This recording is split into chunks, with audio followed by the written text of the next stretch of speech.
Os Númenóreanos eram reconhecidos por sua habilidade excepcional em arquitetura e engenharia.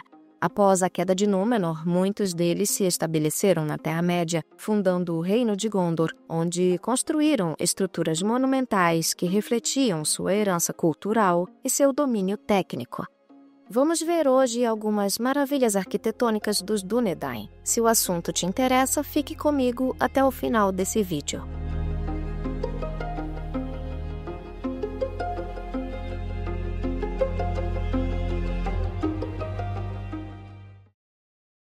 Eu não poderia iniciar essa lista por nenhuma outra obra que não fosse simplesmente uma das mais impressionantes realizações arquitetônicas dos Númenóreanos em Gondor, a cidade de Minas Tirith, a Torre da Guarda. Originalmente chamada de Minas Anor, a Torre do Sol, a cidade era composta por 7 níveis, cada um protegido por muralhas de pedra branca, culminando na Cidadela do Topo, onde se localizava a Torre de Ecthelion. Essa torre elevava-se majestosa nas terras de Gondor, ostentando o poderio e a majestade dos Númenóreanos bem diante das terras de Sauron e simbolizando a resistência e a nobreza do povo de Gondor. A construção de Minas Tirith demonstrava não apenas a habilidade técnica dos Númenóreanos, mas também sua capacidade de integrar funcionalidade defensiva com estética grandiosa. Outra obra notável foi a cidade ao lado de Minas Tirith, Osgiliath, fundada por Isildur e Anarion, a qual serviu como a primeira capital de Gondor. O nome em Sindarin significa Cidade das Estrelas ou Fortaleza das Estrelas. Situada às margens do rio Anduin, Osgiliath era famosa por suas cúpulas e torres esplêndidas, além da grandiosa ponte que conectava suas duas partes, atravessando o rio. A cidade abrigava o Palácio Real e o Domo das Estrelas, onde estava a pedra vidente conhecida como a Pedra Mestre de Osgiliath, provavelmente a maior das 7 Palantiri que os fiéis trouxeram de Númenor para a Terra-média, a qual não podia ser levantada por nenhum homem.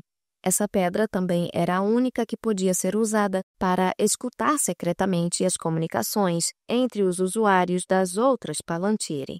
No grande salão da cidade, os tronos dos filhos de Elendil estavam dispostos lado a lado. Em seus dias de glória, a cidade apresentava cais para receber embarcações marítimas que vinham do mar. A arquitetura de Osgiliath refletia a ambição e o esplendor dos Númenóreanos, embora a cidade tenha sido posteriormente abandonada devido a guerras e desastres naturais.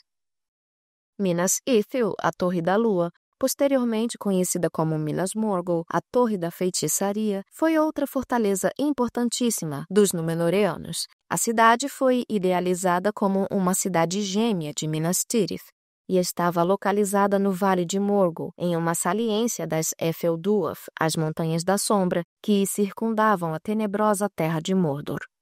A cidade-fortaleza era dedicada à lua, não apenas no nome. Assim, ela apresentava uma arquitetura deslumbrante, projetada com torres prateadas de mármore branco que brilhavam sob o luar, dando à cidade uma luz magnífica à noite, fazendo-a reluzir. No entanto, após sua captura pelas forças de Sauron, a cidade tornou-se um lugar de terror, refletindo a corrupção que a assolou. A transformação de Minas Ithil em Minas Morgul simboliza a decadência e a perda enfrentadas por Gondor ao longo de sua história. Nosso próximo exemplar arquitetônico grandioso é o meu favorito, as imponentes Argonath, os Pilares dos Reis, ou o Portão dos Reis. Essas enormes estátuas de pedra, esculpidas nas margens do rio Anduin, representavam os reis Isildur e Anarion, com as mãos erguidas em gesto de advertência, marcando a fronteira norte de Gondor. Colocados sobre enormes pedestais, cada uma das duas figuras segurava um machado na mão direita e sua mão esquerda se erguia em um gesto de desafio aos inimigos de Gondor. As duas estátuas ficavam de cada lado do rio Anduin. Uma estreita abertura entre elas levava a um longo abismo escuro com altos penhascos íngremes que levavam ao lago Nen Hithoel. As Argonath não apenas serviam como um aviso aos invasores, mas também como um testemunho duradouro da habilidade artística e da engenharia dos Númenóreanos, e um lembrete do poder e da majestade dos Gondorianos. Os pilares foram erguidos na Terceira Era, por volta do ano 1248, pelo regente de Gondor Narmakil I, após uma vitória sobre os orientais numa batalha que se deu entre Hovenion e o Mar de Hurun. Na época da Guerra do Anel, a área que compreendia as Argonath ainda pertencia a Gondor, mas estava deserta, assim como o Amon-Hen, o Morro da Visão e o Amon-Lol. A cidade de Pelargir, situada na foz do Anduin, foi outro exemplo da maestria dos Númenóreanos em arquitetura. Pensada por Tolkien para ser uma cidade semelhante a Veneza, a cidade fundada como um porto principal tornou-se um centro vital de comércio e defesa naval. Suas docas extensas e fortificações robustas demonstravam a importância estratégica da cidade e a capacidade dos Númenóreanos de construir infraestruturas complexas que atendiam tanto a necessidades comerciais quanto militares. Pelargir foi construída em 2350 da Segunda Era, como um refúgio dos fiéis. Durante a Guerra do Anel, Pelargir foi invadida por corsários de Umbar mais uma vez, mas em 12 de março de 3019, Aragorn e os Homens Mortos de Dun Narrow causaram tanto medo nos homens de Umbar que os fizeram fugir ou mergulhar no rio Anduin. Orthanc, também conhecida como a inexpugnável Torre de Isengard, é uma das obras arquitetônicas mais icônicas construídas pelos Númenóreanos da Terra-média.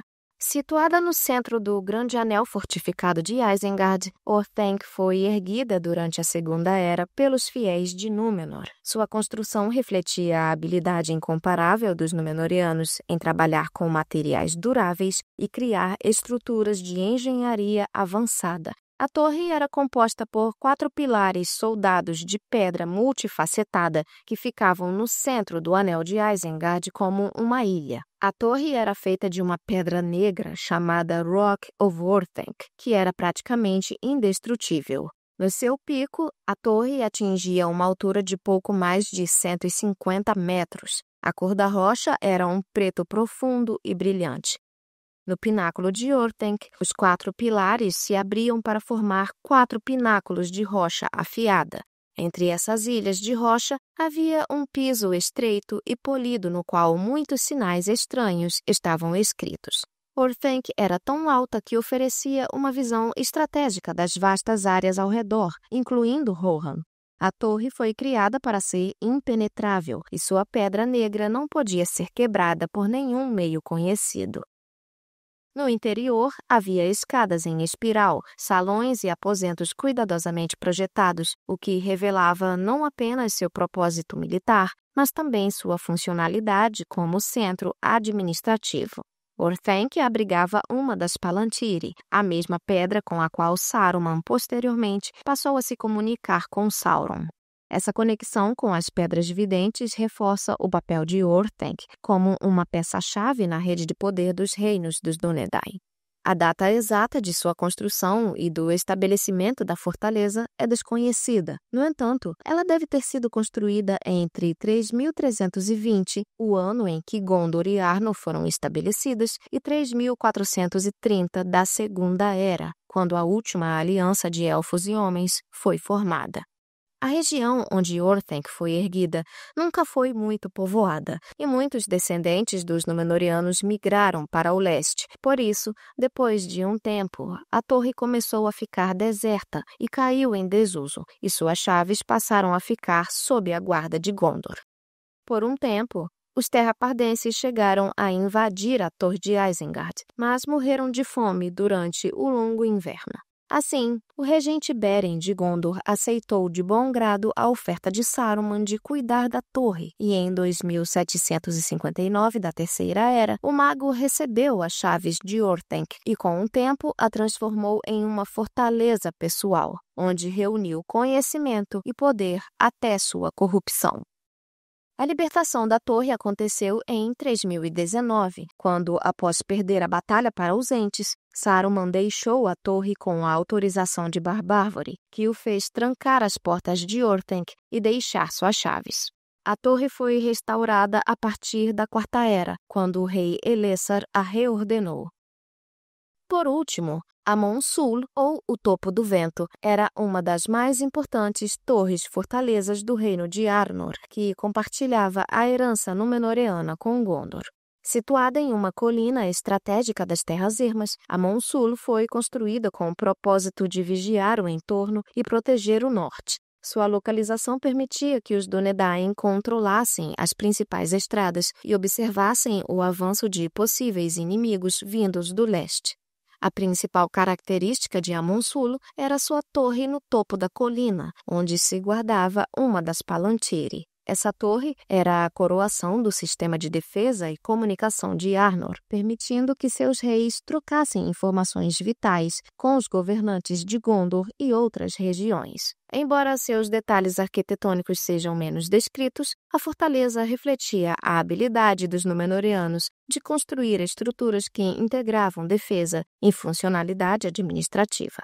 Após a divisão de Arnor em 3 reinos, a torre tornou-se um ponto de disputa entre os novos territórios, especialmente Arthedain e Cardolan, devido a Palantir ali guardada. Em determinado momento, a torre foi destruída durante as guerras com Angmar, o reino do Rei Bruxo, mas sua fundação permaneceu como um símbolo da resistência dos Dúnedain. No final da Terceira Era, o local ainda era conhecido por viajantes e aventureiros, marcando sua importância histórica e estratégica. Amon Sul, mesmo em ruínas, representava a grandiosidade e o declínio do legado númenoreano no norte. Sua memória é um testemunho da luta contínua dos Dúnedain contra as forças de Sauron e da perseverança deles em preservar sua herança, mesmo diante da destruição. Em resumo, as obras arquitetônicas dos Númenóreanos em Gondor refletem uma combinação de estética refinada, funcionalidade prática e simbolismo cultural. Suas construções não apenas serviam a propósitos defensivos e administrativos, mas também representavam a herança e os valores de um povo que buscava perpetuar sua grandiosidade e influência na Terra-média. Por hoje é isso, pessoal. Te convido a se inscrever no canal, deixar o like no vídeo se tiver gostado e a deixar seu comentário sugerindo mais histórias como esta. Não deixe de checar os links na descrição e assim você também pode apoiar o canal Cinejão. Obrigada por me acompanharem até aqui, um grande abraço a todos e valeu!